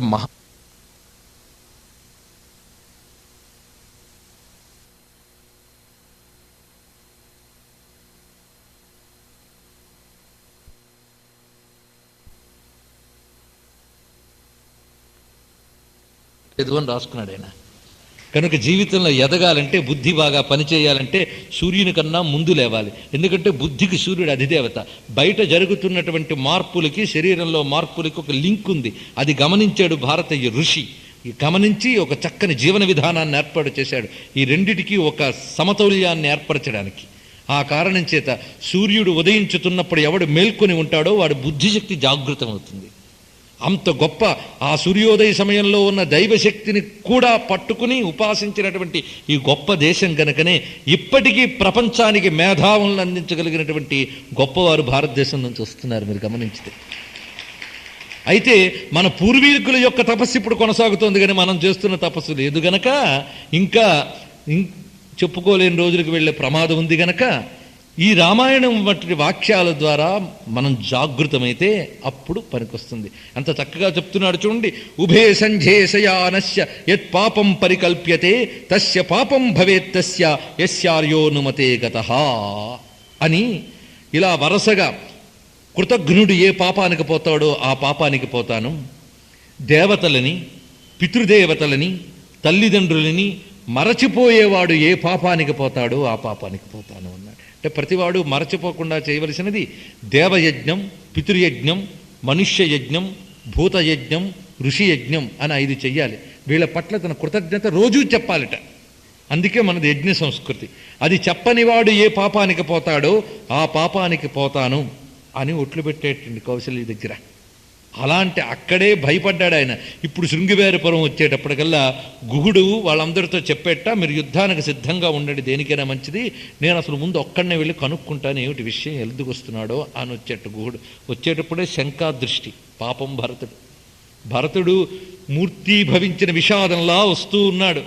ఆయన్ని చూడగానే అప్పుడు గుహుడిలో కొంచెం మనసు మారుతోంది. ఏమిటి భరత ఇలా వచ్చావు, ఏమిటి విశేషం, ఇవన్నీ అడిగాక నా తండ్రి రామచంద్రమూర్తి ఇలా వెళ్ళాడా, ఏమిటి విశేషం అంటే విశ్వాసం కలిగి జరిగిన ఘట్టమంతా చెప్పాడు. అసలు స్వామి ఏమైనా తిని వెళ్ళాడా, ఏం చేశాడు ఇక్కడ, ఇవన్నీ అడిగట్ట. ఏమీ తినలేదయ్యా, నీళ్లు మాత్రమే తాగిళ్ళారు ఇక్కడ. ఇదిగో అక్కడ పడుకున్నారు చెట్టు కింద, అది గడ్డి పరుపు కూడా నేను అలాగే ఉంచాను, అక్కడ చూడు అక్కడ పడుకున్నారనగానే వెంటనే వెళ్ళి ఆ పరుపుకి నమస్కరించి అక్కడ చతికిలు పడిపోయి ఏడవడం మొదలుపెట్టేటండి భరతుడు. హతోస్మి నృశం సోస్మి యత్ సభార్య కృతే మమ ఈదృశీం రాఘవశయ్యా మధిసేతే హ్యనాథవత్. ఎటువంటి స్వామి, జగములేలవలసిన సార్వభౌముడు చక్రవర్తి కుమారుడు హంసతూలిక తల్పాల మీద నిద్రపోయేటువంటి స్వామి, ఆ తల్లి కుసుమ సుకుమారి అయినటువంటి జగజ్జనని సీతమ్మ, వారిరువురు ఈ అడవిలో ఈ చెట్టు కింద ఈ గడ్డి పరుపు మీద నిద్రపోయారా. హతోస్మి, ఎవడి వల్ల, నా వల్ల ఇంత పాపం నా కారణంగా జరిగింది, నన్ను చూసుకుని కదా అమ్మ అవి కోరుకోవడం, అందువల్ల కదా ఇది నాది వృధా జన్మ అని ఏడ్చెట్ట భరతుడు. అతన్ని ఓదార్చడం ఎవరి వల్ల కావడం లేదు. ఇలాగైన తర్వాత అక్కడ సీతారాములు ఎలా ఉన్నారంటే పరమ ఉల్లాసంగా ఉన్నది సీత. ఆ అరణ్యంలో ఉన్నటువంటి సౌందర్యం, భయం అనేది లేదు. ఎందుకంటే సర్వభయ సంహారకుడైన రాముడు అక్కడే ఉన్నాడు, లక్ష్మణుడు అక్కడే ఉన్నాడు. ఒక్కొక్కటి చూపిస్తూ, చూసేవా గంగానది ఎంత అందంగా ఉందో, ఈ వనం చూసేవా అని ప్రకృతిలో ఉన్నటువంటి సౌందర్యం ఎంత గొప్పగా ఉంది. అసలు ప్రకృతిలో ఉన్న సౌందర్యాన్ని దర్శించితే దైవం కనబడతాడు మనకి. అలాంటిది మనం ప్రకృతిని వీలైనంత దూరంగా పెట్టేసి తలల మీద ఇళ్ళు కట్టుకు బతుకుతూ ప్రకృతికి చాలా దూరం అయిపోతున్నాం. ఇక్కడ రామాయణంలో ఆ ప్రకృతి సౌందర్య వర్ణన ఎంత గొప్పగా ఉంటుందో. ఇది కేవలం సౌందర్యాన్ని వర్ణించారు అనుకోవద్దు. ప్రకృతిని ఉపాసించినప్పుడు అందులో పరమేశ్వరుడు కనబడతాడు. ఇలాగా మెత్తని హృదయం, సుకుమారమైన మంచి హృదయం కలవారు ప్రకృతి పట్ల ఇటువంటి ప్రేమ కలిగి ఉంటారు. వాళ్ళిద్దరూ సీతారాములు ఆ ప్రకృతి శోభతో సంతోషిస్తూ ఉన్నారు. ఇలా ఉండగా వీళ్ళు ఈయన చెప్పినటువంటి మార్గాల ప్రకారంగా, అంటే మన గుహుడు చెప్పిన మార్గం ప్రకారంగా భరతుడు బయలుదేరుతున్నారు. ఆయన వేగం ఉందే భరత శత్రుఘ్నుడిది, ఎంత వేగం రాముడిని చూస్తానని మహావేగంతో వస్తున్నారట. ఆ వేగంతో కొందరు రాగలుగుతున్నారు, కానీ ఈ వేగాన్ని అందుకోలేకపోతున్నారు కౌసల్య, కైకేయి, వశిష్ఠాదులు. వారు వీరి తర్వాత కొంచెం నెమ్మదిగా వస్తూ ఉన్నారట. ముందు వీళ్ళు బయలుదేరి వెళ్ళిపోతున్నారు. ఆ వేగము, ఆ తీవ్రత, రాముణ్ణి చూడాలని ఆ వెళ్ళిపోతూ ఉంటే భరద్వాజుడి ఆశ్రమానికి చేరుకున్నారు గంగను దాటి. భరద్వాజుడు కూడా ఒక రాత్రంతా అక్కడే ఉంచి పరీక్షించేటండి. చూశారా పాపం భరతుడిని పరీక్షించి అప్పుడు విశ్వసించి ఎక్కడికి వెళ్ళారో చెప్పేట. ఇటు చిత్రకూటానికి వెళ్ళారు అని. అప్పుడు కూడా భరతుడు బయలుదేరి వెళుతూ ఉంటే కలకలం వినబడింది. అప్పుడే సీతారాములు మాట్లాడుకుంటున్నారు. చూసావా జంతువులు, ఇవి కొన్ని జంతువులు భయంతో పరిగెత్తి రావడం కనబడింది. ఏంటి జంతువులు భయంతో పరిగెత్తిస్తున్నాయి, ఏదైనా కలకలం సైన్యం ఏదో వస్తున్నట్టుంది, చూడు లక్ష్మణ అన్నట్ట రాముడు. వెంటనే లక్ష్మణుడు చెట్టు ఎక్కి చూశాడు దూరంగా. చూడగానే భరతుడు రావడం కనబడింది. అదిగో భరతుడు వచ్చేస్తున్నాడు అన్నట్టు లక్ష్మణుడు. వెంటనే చెట్టు దిగి ధనుస్సు సంధానం చేస్తున్నట్టు. ఏమిటది అన్నాడు. భరతుడు వచ్చేస్తున్నాడు, మన మీద యుద్ధానికి వచ్చేస్తున్నాడు, పట్టాభిషేకం ఇచ్చాం, రాజ్యం ఇచ్చాం, అయినా తృప్తి లేదు, మన మీద యుద్ధానికి వచ్చేస్తున్నాడు చూడని అని చెప్పేస్తానన్నట్ట. వెంటనే రాముడు మందలించాడు. పిచ్చా ఏంటి నీకు, మాటిమాటికి తండ్రి చూడు, తమ్ముడు చూడు, వాడిని కొట్టేస్తాను, వీడిని కొట్టేస్తాను అంటున్నావు. అసలు ఏమైనా అసలు నా గురించి కానీ భరతుడి గురించి కానీ నీకేమైనా తెలుసా? అంటే భరతుడిని ఏదో చేసేసి నేను సుఖంగా ఉందాం అనుకుంటున్నావా? ధర్మమర్థంచ కామంచ పృథివీంచాపి లక్ష్మణ ఇచ్చామి భవతామర్థే ఏతత్ ప్రతిశృణోమితే. గట్టిగా చెప్తున్నాను విను. ధర్మము గాని, అర్థము గాని, కామము గాని ఏదైనా మీతో కలిసే గాని మీరు లేకుండా నాకు లేదు సుమా లక్ష్మణ. మీ ముగ్గురు సుఖంగా ఉంటేనే నేను సుఖంగా ఉంటాను, కానీ మిమ్మల్ని విడిచిపెట్టి నేనేది సంపాదించదలుచుకోలేదు. యద్వినా భరతత్వాంచ శత్రుఘ్నంచాపి మానదా భవేన్మమ సుఖం కించిత్ భస్మ తత్కురుతాం శిఖి. అంత గొప్ప మాట చెప్తున్నాడు చూడండి. నువ్వు లేకుండా, భరతుడు లేకుండా, శత్రుఘ్నుడు లేకుండా నాకు ఏదైనా సుఖంగానే వస్తే ఆ సుఖం వెంటనే తగలబడిపోవుగాక అంటున్నాడండి. భస్మ తత్కురుతాత్ శిఖి. ఇది అన్నదమ్ముల బంధం, భ్రాతృత్వం అంటే అటువంటిది. అంత గొప్ప భావం చెప్తున్నాడు చూడండి. ఒక తల్లికి పుట్టిన బిడ్డలు పరస్పరం ఒకరి క్షేమం కోసం ఒకరు చూసుకోవడం, అలాగే ఒక తండ్రికి పుట్టినటువంటి వీళ్ళని చూసి మనం నేర్చుకోవాల్సినటువంటి విషయం చూడండి. వీరు లేనిది నాకేమీ లేదు అని. నహితే నిష్ఠురం వాచ్యో భరతో నా ప్రియం వచః అహం హ్యప్రియముక్తస్యాం భరతస్యా ప్రియే కృతే. రాముడికి ఎంత వేదన కలగకపోతే మాట్లాడతాడు. ఇక మీదట భరతుడి గురించి నువ్వు ఒక్క మాట అన్నా అది నన్నన్నట్టే గుర్తుపెట్టుకున్నట్టండి. ఇంతకన్నా ఇంకేం చెప్తాం. వెంటనే లక్ష్మణుడు సిగ్గుతో తల వంచుకున్నాడు. భరతుడు పరుగు పరుగును వచ్చేస్తున్నాడు. ఎక్కడున్నాడా రాముడని ఆ అడవిలో అడిగడిగి వస్తున్నట్ట ఆశ్రమాన్ని వెతుక్కుంటూ. రామచంద్రమూర్తికి భరతుడు వస్తున్నాడని తెలిసింది గనక ఆశ్రమం యొక్క ఆ అరుగు మీద సీతాసహితుడై కూర్చున్నాడు. దర్భలు పరిచినటువంటి ఆ రాతి మీద కూర్చున్నట్ట ఆయన. ఆ కూర్చున్నటువంటి స్వామిని భరతుడు దూరం నుండి చూస్తున్నాడు. ఆ దివ్యమంగళ విగ్రహాన్ని, ఆ లక్ష్మీనారాయణుని చూస్తున్నాడు. వాళ్ళు ఎలా ప్రకాశిస్తున్నారో వర్ణిస్తున్నాడు వాల్మీకి. నిరీక్ష సముహూర్తం తు దదర్శ భరతో గురుం ఉటజే రామమాసీనం జటామండలధారిణం సింహస్కంధం మహాబాహుం పుండరీక నిభేక్షణం పృథివ్యా సాగరాంతాయా భర్తారం ధర్మచారిణం ఉపవిష్టం మహాబాహుం బ్రహ్మాణమివ శాశ్వతం స్థండిలే దర్భ సంస్తీర్ణే సీతయా లక్ష్మణేన చ. ఎవడయ్యా అన్నాడు వాల్మీకి రాముణ్ణి విష్ణువని చెప్పలేదని? వాడికి చదవడం చేత కాదనాలి. రాముడు నారాయణుడని ఎంత అందంగా ఎంత చక్కగా చెప్తున్నాడు చూడండి. ఒక దివ్యమంగళ విగ్రహంగా సీతతో కూర్చున్నటువంటి ఆ మునివేషధారి అయినటువంటి రామచంద్రమూర్తిని వర్ణిస్తున్నాడు ఇక్కడ. ఉటజే రామమాసీనం, ఆశ్రమ ప్రాంతంలో స్థండిలే, ఆ కఠినమైన శిల ఉన్నటువంటి నేలపై దర్భపరచుకుని ఆ దర్భ మీద కూర్చున్నాడు. జటామండలధారిణం, జటామండలాన్ని ధరించి సింహస్కంధం, విశాలమైనటువంటి ఆ బాహువులు మొదలైనవి కలవాడు. మహాబాహుం పుండరీక నిభేక్షణం, తెల్లని తామర పువ్వుల వలె ప్రకాశిస్తున్నటువంటి నేత్రములతో ప్రకాశిస్తున్నాడు. పుండరీక నిభేక్షణం అనేది నారాయణుడికి వాడే మాట, పుండరీకాక్ష అని. ఆ పుండరీకాక్షునిలా ప్రకాశిస్తూ పృథివ్యాం సాగరాంతాయా, సమస్త జగత్తుకి ప్రభు అయినటువంటి వాడు అంటున్నారు చూడండి. ఆయన అడవులో కూర్చున్నా సర్వజగదీశ్వరుట్ట అంటే భరతుడికి ఎలా కనబడ్డాడంటే సర్వజగదీశ్వరుడు ఆయన అని.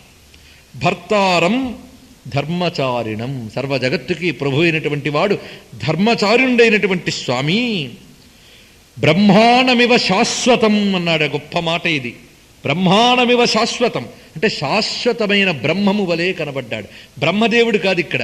బ్రహ్మాణమివ శాశ్వతం అంటే శాశ్వతమైన పరబ్రహ్మ వలె కనబడుతున్నాడు అన్నాడు. సాక్షాత్ రాముడు పరబ్రహ్మ అని చెప్తున్నాడు ఇక్కడ. ఇలా కూర్చున్నవాడు సీతయా లక్ష్మణేనచా, లక్ష్మణుడితో సీతతో ఉన్నటువంటి రాముడు. ఇది ధ్యానయోగ్యమైన ఒక మంత్రమూర్తి. ఇలా ధ్యానించడం చాలా గొప్ప విషయం. అంటే జటామండలం ధరించి అలాగే ధరించిన లక్ష్మణుడు ఒకవైపు, సీత మరోవైపు ప్రకాశిస్తూ ఉన్నటువంటి రామచంద్రమూర్తిని కానీ ధ్యానం చేస్తే మనలో ఉన్నటువంటి భయములు, రాక్షస ప్రవృత్తులు తొలగిపోతాయి. ఇది ఒక ఉపాస్యమూర్తి. మంత్రశాస్త్రం ఈ రహస్యాన్ని చెప్తుంది. ఆ ఉపాస్యమూర్తిని ఇక్కడ చూపిస్తున్నాడు వాల్మీకి. ఇప్పటికే మన హృదయానికి దర్శనం అయి ఉంటుంది. ఇటువంటి జటామండలధారి అయినటువంటి దివ్యమంగళ విగ్రహుడైన పరబ్రహ్మ స్వరూపుణ్ణి ఒక ధ్యాన శ్లోకంలాగా ఇచ్చాడు ఇక్కడ వాల్మీకి. అటువంటి స్వామిని తం దృష్ట్వా భరత శ్రీమాన్ దుఃఖ శోక పరిప్లుతః, ఆ రాముణ్ణి చూడగానే దూరం నుంచే ఏడుపు ఎగదన్నుకు వచ్చింది భరతుడికి. వెంటనే అభ్యధావత ధర్మాత్మ భరత కైకేయీసుతః, అభ్యధావత పరిగెత్తుకు వెళ్ళిపోయాడు రాముడి దగ్గరికి. వెళ్ళిపోయి దృష్ట్వైవ విలలాపార్తో బాష్ప సందిగ్ధయా గిరా అశక్నువన్ ధారయితుం ధైర్యాద్వచనమప్రవీత్, రాముణ్ణి చూస్తూనే వలవల ఏడ్చాడు. నోటంట మాట రావట్లేదు. భస్మ సందిగ్ధయాగిరా, ఆ ఏడుపుతో గొంతు బొంగురుపోయిందిట.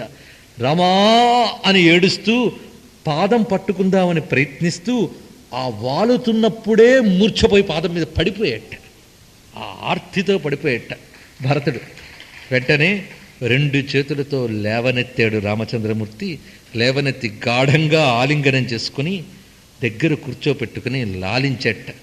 ఎట్టకేలకు రామా, నీ ధర్మంబును నీవు చూచికొనగా నీ తమ్ములేమవుదురో.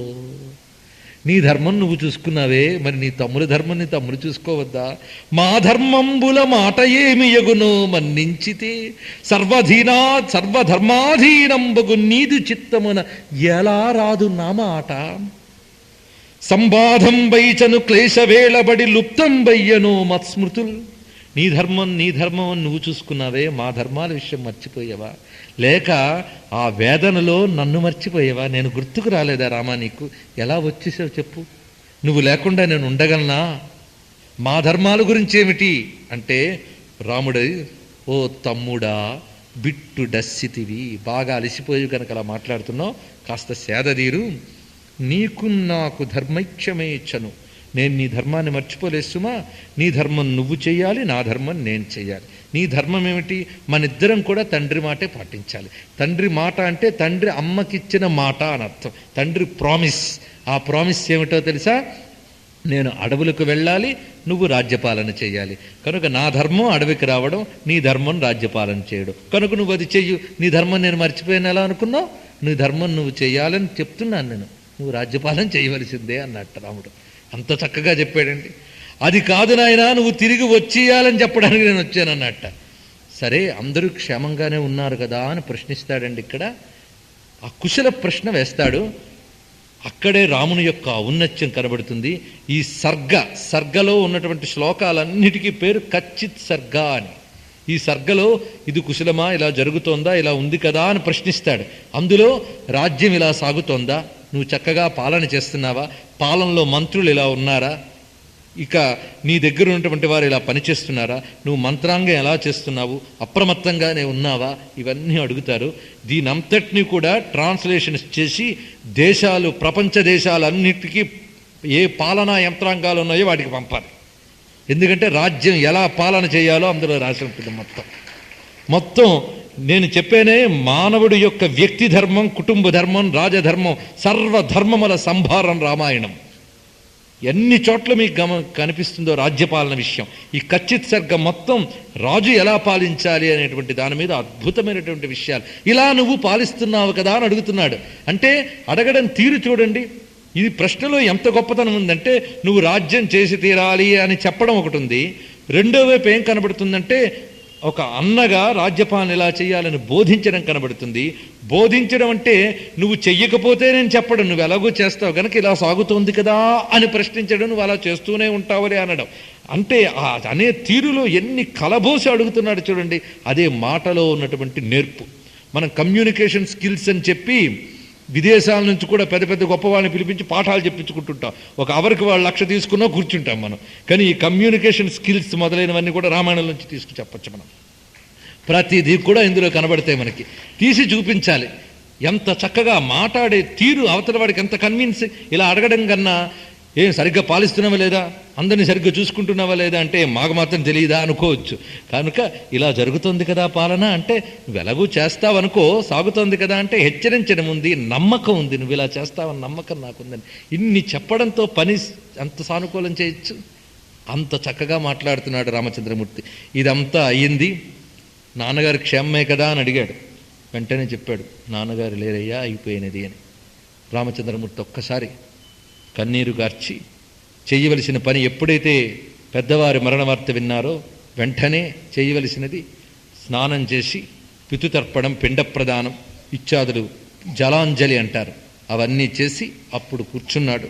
కూర్చొని జీవికి సహజమైనటువంటి విషయం ఇది అని అప్పుడు ఆత్మ విషయంతో చెప్పి తాను ఓదార్పబడి వారిని ఓదార్చాడు. ఇలా ఓదార్చిన తర్వాత ఇంకొకరు రమ్మని చెప్పడం మొదలుపెట్టారు. నువ్వు తిరిగి రావాలయ్యా, నువ్వు లేకపోతే మేము వెళ్ళాం అని ప్రతి వాళ్ళు అక్కడ హఠం పట్టి మాట్లాడుతున్నారు. ఇక్కడ అందరూ మాట్లాడుతున్నారు, తిరిగి రాముడు వచ్చేయాలి అనే తప్ప మరొక మాట లేదు అక్కడ. అయితే ఒక్కొక్కరు చెప్తుంటే అందరి దానికి కూడా ఇది సాధ్యం కాదు, ఇది సాధ్యం కాదు, తండ్రి మాట అని చెప్తున్నాడు. ఆఖరికి జాబాలి అనేటటువంటి ఒక మహర్షి అతడు మాట్లాడుతున్నట్ట. చూడండి ఎంత చక్కగా చెప్తున్నాడో. సాధురాఘవ మా భూతే బుద్ధిరేవ నిరర్థిక. ఏంటయ్యా రామ, పనికి మాల మాటలన్నీ ఆడుతున్నావు అన్నట్ట. రానంటావేంటి నువ్వు, మామూలు మనిషిలాగా మాట్లాడుతున్నావు, తెలివైన వాడు ఇలా మాట్లాడ్డయ్యా. అసలు ఎవడికి ఎవడు బంధువు చెప్పు, ఎవడికి ఎవడు తండ్రి, ఎవరికి ఎవడు బిడ్డ. ఏదో తండ్రికి మాట ఇచ్చారని చెప్పి నువ్వు అనుకుంటున్నావు, కానీ ఎవడెవడికి తండ్రి అయ్యా, ఎవడెవడికి బిడ్డ. అయినా తండ్రి మాత్రం ఇప్పుడు ఉన్నాడో చెప్పు. ఏ కోహి జాయతే జంతురేక ఏవ వినశ్యతి. అంటే వేదాంతాన్ని కూడా చెప్పి నాస్తికత్వం చేయొచ్చు. అవే ఇప్పుడు మనకు కలుగుతున్నాయి. మన వేదాంత వాక్యాలే చెప్తారు, అధర్మం ప్రచారం చేస్తారు. అలా చెప్తున్నాడు జాబాలి. ఏమని? ఒక్కడే పుడతాడు, ఒక్కడే పోతాడు, ఈ మధ్య బంధాలన్నీ శాశ్వతమా చెప్పు. అందుకే తల్లి, తండ్రి, తండ్రికి ఇచ్చిన మాట ఇవన్నీ వదిలి హాయిగా రాజ్యానికి వచ్చి భోగాలు అనుభవించు అంటున్నట్టండి. తస్మాన్ మాతా పితా చేతి రామ సజ్జేతయో నరః ఉన్మత్త ఇవ సజ్ఞేయో అని చెప్తున్నాడు. కనుక తల్లి తండ్రి అనుకునేవాడు పిచ్చివాడు సుమా. నతే కశ్చిద్ దశరథస్త్వంచ తస్య న కశ్చన అన్యో రాజాత్వమన్యస్య తస్మాత్ కురు యదుచ్యతే. ఇప్పుడు ఆ దశరథుడు లేడు, ఏమీ లేడు. ననాస్తి పరమిచ్చేవ కురు బుద్ధిం మహామతే. దశరథుడు లేడనంటా వింటయ్యా, పరలోకం ఉంది, పరముంది, మనం చూడని దేవతలందరూ ఉన్నారు, వాళ్ళు చూస్తుంటారు సత్యాన్ని. ఇలాంటి మాటలు నువ్వు అనొచ్చు కానీ పరము లేదు, దేవుడు లేదు, దెయ్యం లేదు అని వదిలి అంటున్నట్టండి. చూశారా అని ప్రత్యక్షం ఎత్తదాతిష్ట పరోక్షం పృష్ఠతక్కురు. కనబడుతున్న దాన్ని చూడవయ్యా, కనబడినది ఎందుకు అన్నట్టండి. ఇవన్నీ వినడానికి ఎంత సుఖంగా ఉన్నాయి. అంతేకాదు మనం అంటూ ఉంటాం కూడా, దీన్నే చార్వాక మతం అంటారు. చార్వాకం అంటే అర్థం ఇంకేం లేదు, హాయిగా అనిపించే మతం అని. ఎంత వినడానికి అందంగా ఉంది. అది చారు అంటే అందం, చారు వాక అందమైన మాట. ఇంతకన్నా ఎవరికైనా ఇది చెప్తే చాలా బాగుంటుంది. పుణ్యం లేదు, పాపం లేదు, వచ్చిన సుఖం హాయిగా అనుభవిద్దాం. ఉండేది 4 రోజులు.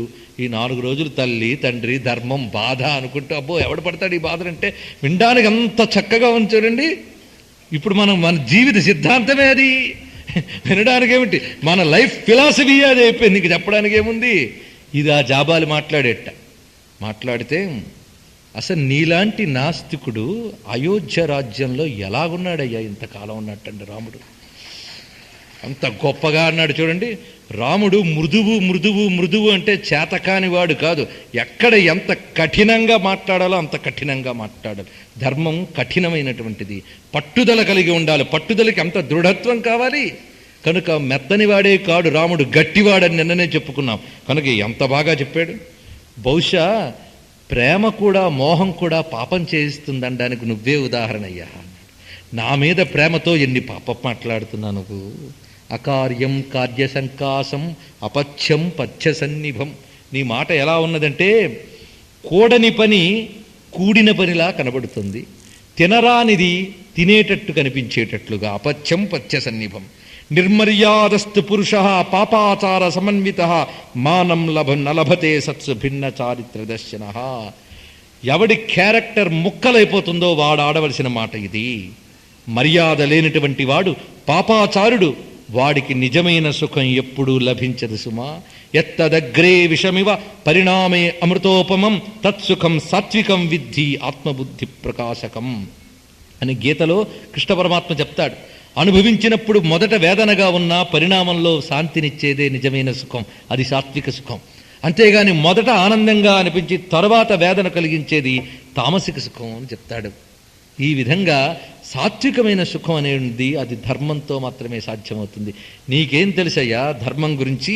కామవృత్త స్వయం లోక కృష్ణ సముపవర్తతే యద్వృత్తా సంతి రాజానస్తద్వృత్తా సంతి హి ప్రజా. ఎవడిష్టం వచ్చినట్టు వాడి ధర్మాన్ని మార్చేసుకుని, అంటే కన్వీనియంట్గా అన్నమాట. ఇప్పుడు మనం ధర్మం తెలిసి ఒక పని చేయడం వేరు.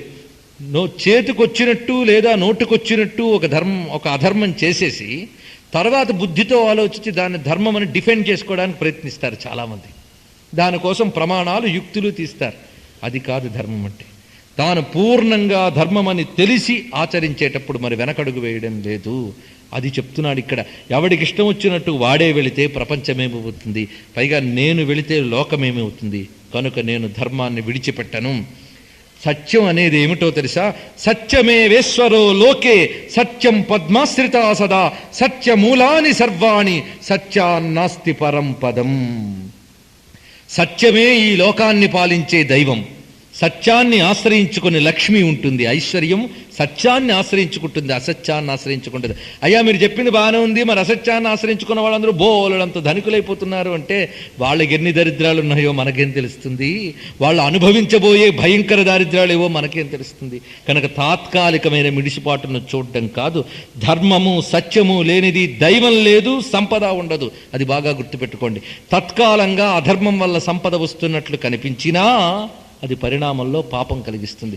ఇలాంటి గొప్ప వాక్యాలు మన పురాణాలు ఘోషిస్తుంటే పెడచెవిని పెట్టి ఏదో చెప్తారులేండి చాదస్తం అని అధర్మపరులైపోతున్నారు. ఎక్కడ నైతికమైనటువంటి ఇంత బలమైన పునాది ఏర్పడిందో భారతదేశంలో, అలాంటి దేశంలో అవినీతి ఇంత భయంకరంగా కనబడుతుందంటే కళ్ళ రక్తం చుక్కలు గారితే నీటి చుక్కలు కాదు, అంత వేదన కలుగుతుంది మనకి.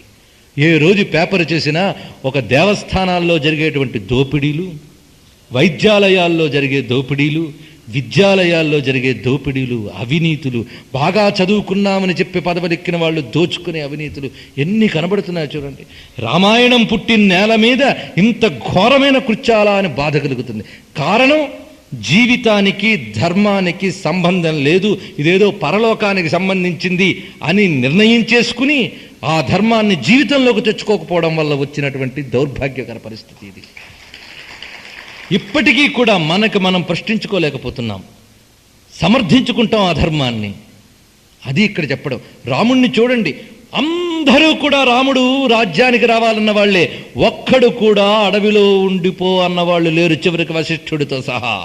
వశిష్ఠుడు ఏమంటాడు, రామా నేను జాబాలు చెప్పినట్టు చెప్పట్లేదు కానీ జ్యేష్ఠుడైనటువంటి వాడు రాజు అవ్వాలి, ఆ ఒక్క ధర్మం పాటించి రావయ్యా అన్నాడు. వశిష్ఠ నువ్వు కూడా ప్రేమతో చెప్తున్నావు కానీ నువ్వు అధర్మం చెప్పలేదు కానీ ధర్మం చెప్పలేదయ్యా అన్నాడు. తండ్రి సత్యాన్ని నిలపడానికి నేను వచ్చాను, నేను ఇప్పుడు తిరిగి వస్తే తండ్రి సత్యం దెబ్బతింటుంది, తండ్రికి అసత్యం వల్ల వచ్చే దుర్గతులు వస్తాయి. ఇది పరం, ఇది ఉంది, పరం అనేది ఉంది. ఎప్పుడైతే పరలోక భావన సమాజం నుంచి పోతుందో ఆ సమాజం సర్వభ్రష్టమైపోతుంది, గుర్తుపెట్టుకో అన్నాడు. పరలోక భావన లేని సమాజం పతనమై తీరుతుంది, చేసిన ప్రతి పనికి ఫలితం ఉంటుంది. అది ఈ లోకం విధించకపోయినా ఈ జీవుడికి మరో లోకంలో లభ్యమవుతుంది అని చెప్తున్నాడు ఇక్కడ. ఈ పరలోక భావన లేని సమాజం పతనమవుతుంది. అదే మనం ప్రస్తుతం పతనమవుతున్న సమాజాన్ని చూస్తున్నాం. కంటికి కనబడేదే సత్యం, కంటికి కనబడనిది లేదనుకునేటువంటి ప్రత్యక్ష ప్రమాణవాదులందరికీ చెంపదెబ్బ కొట్టి చెప్తున్నాడు రామచంద్రమూర్తి ఇక్కడ. పూర్తిగా ప్రతి వారు కూడా అక్కడికి రావాలని చెప్తుంటే అందరి మాటని తోసిరాజున తానొక్కడు నిల్చున్నాడంటే ధర్మం మీద ఎంత స్టబ్బర్నెస్ ఉందో చూడండి, ఎంత పట్టుదల ఉందో చూడండి. అక్కడ యొక్క రామచంద్రమూర్తి ఔన్నత్యం చూసి రెండు చేతులు ఎత్తి శ్రీరామ జయ రామ జయ జయ రామ అనమా, అది రాముని యొక్క ఔన్నత్యం. ఇదంతా అయిన తర్వాత వెంటనే భరతుడు, రామా నువ్వు కానీ రాకపోతే నేను ప్రాయోపవేశం చేసుకుంటాను అన్నాడు. అక్కడ ప్రాణాలు తీసుకుంటానని.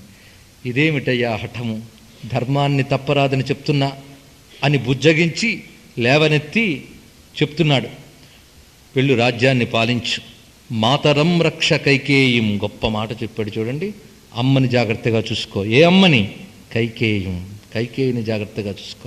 ఎందుకంటే నువ్వు రాజ్యంలో ఉన్నంతకాలం అమ్మనే తిడుతూ ఉంటావు, నీ వల్లే నీ వల్లే నీ వల్లే అని. అలా అనకు సుమా, మాతరం రక్ష కైకేయం మా రోషం కురుతాం ప్రతి. ఆమె పట్ల ఎప్పుడూ రోషాన్ని ప్రకటించకు. ప్రకటించేవా మయాచ సీతయా చైవ శప్తోషి రఘునందనా. ఓ భరత, నువ్వు మీ అమ్మని కైకేయిని ఏదైనా పరుషంగా ఒక్క మాట అన్నా నా మీద సీత మీద ఒట్టు అన్నాడండి. ఎంత ఆ సంస్కారం, ఔదార్యం చూడండి రామచంద్రమూర్తిది అని చెప్తే ఇంకా రామయ్య రాడు అనుకున్నాడు ఆయన. వెంటనే తాను తెచ్చుకున్న 2 బంగారు పాదుకులు తీసేట అక్కడ. ఈ బంగారు పాదుకులు తెచ్చుకొచ్చాడు ఆయన అయోధ్య నుంచి వచ్చేటప్పుడు రాముడి కోసం ప్రత్యేకించి.